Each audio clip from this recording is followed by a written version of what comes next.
నందేమో నాన్నకి సింహం నీ అమ్మకి వాహనమై ఉండలేదా ఎలకేమో తమరికి నెమలేమో తంబికి రథమల్లే మారలేదా పలుజాతుల భిన్నత్వం కనిపిస్తున్నా కలిసుంటూ ఏకత్వం బోధిస్తున్నా ఎందుకు మాకి హింసావాదం ఎదిగేటందుకు అది ఆటంకం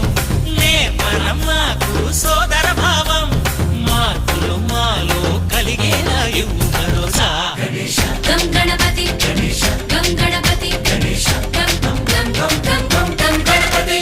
జై జై గణేశ జై కొడత గణేశ జయములిప్పు బొజ్జ గణేశ హై హై గణేశ అడిగేస్తా గణేశ అభయమిప్పు బుజ్జి గణేశ